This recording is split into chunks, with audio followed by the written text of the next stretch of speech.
The Toyota Camry is 2 years older than me. It's 38, looking all right. And every generation of Camry has been consistent. Roomy, comfortable, low maintenance. You always know what you're getting with a Camry. This generation has been out since 2017 as a 2018 model year. For 2022, there's very few changes. It's mostly the same. The Camry is just a great American-made car that American automakers have forgotten how to make. And don't you forget to subscribe to CarGurus. Just like the Camry, we're gonna be here for the long haul. There are 13 ways to buy a Camry. This is the XLE all-wheel drive with a 4-cylinder. This could have been a hybrid or a V6. That leaves 10 more trims from the base LE to the XSE. There's also a TRD, which we tested in California. You can read about that on CarGurus.com. Now, on many Camry trims, you can order a black roof, a flaming red interior, throw quad exhaust tips and a spoiler out the back. Yeah, you can let your hair down in the Camry. This Camry, painted in ruby flare pearl, it's simpler, it's happier to blend in. And that's okay, it's a pleasant looking car. This particular one, the XLE, doesn't really draw me in, but it doesn't push me away either.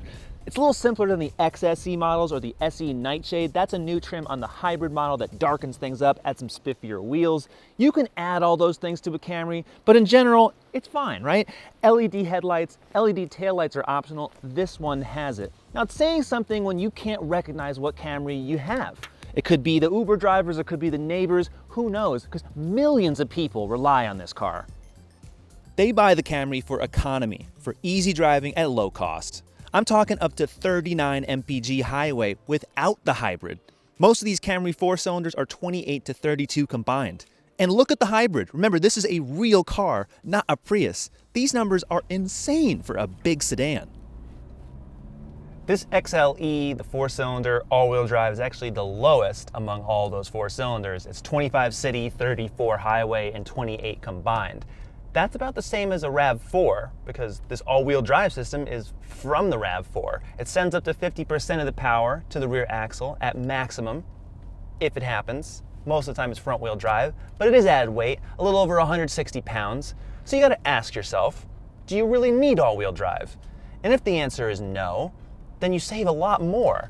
And you can get the V6. 3.5 liter, 301 horsepower, 267 pound-feet.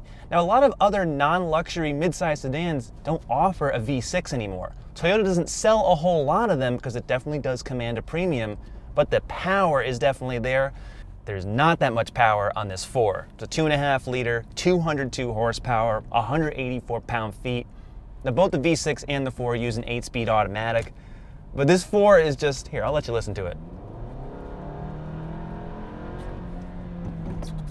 Yeah, it's gritty, it's loud, it's coarse.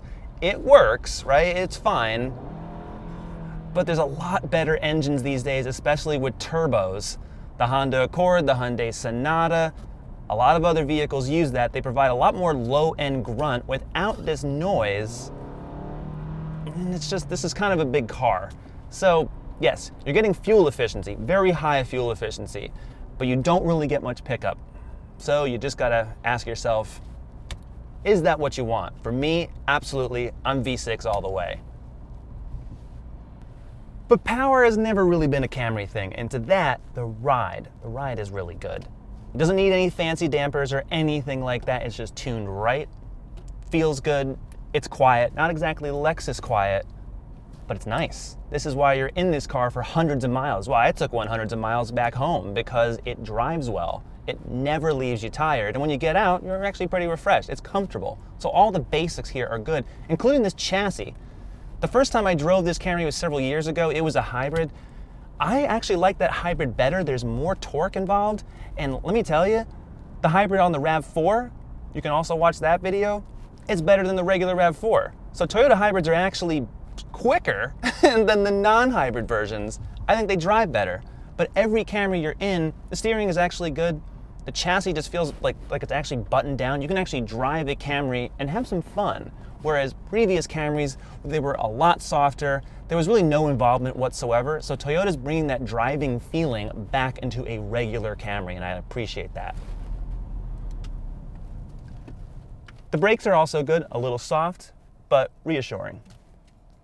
Quick story. I was driving back home to Connecticut from Tennessee with my friend Bill. We were in a big GMC Yukon. We had that thing loaded up. Then we broke down in West Virginia, had to abandon the car, and the only other car available was a Camry, just like this. We took everything out, we loaded that thing up, and we got the heck out of there. So I can tell you, you can trust me on this, from the trunk to the back seat to these footwells, there is a lot of space in this car.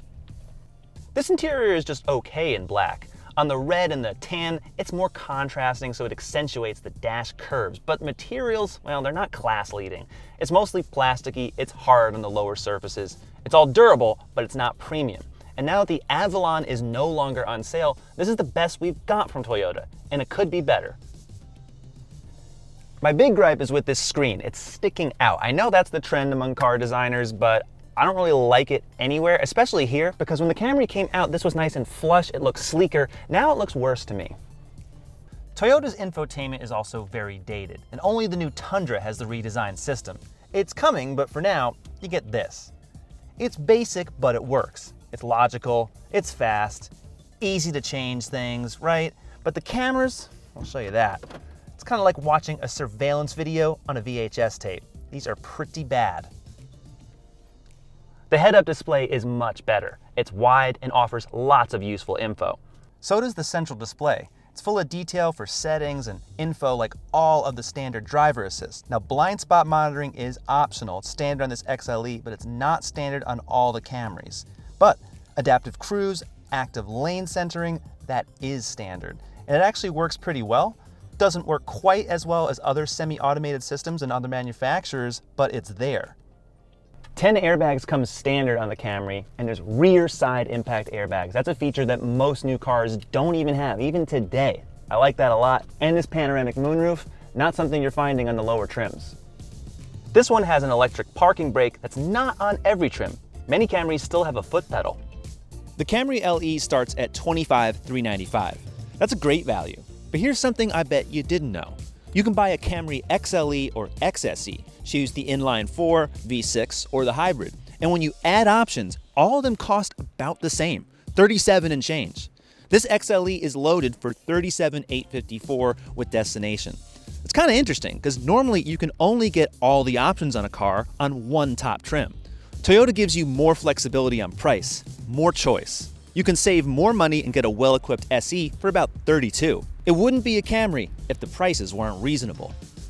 You gotta respect this car. It fulfills every need. Maybe not every desire, but the Camry satisfies a big audience, and that's why it's lasted 38 years. I require more style and power, so this is not my go-to sedan. I prefer the Honda Accord and the Hyundai Sonata. But what do you think? What midsize sedan would you choose? Well, we've reviewed them all, so you can go watch them at CarGurus.com, subscribe to the CarGurus YouTube channel, and go online for listings. We have all these cars.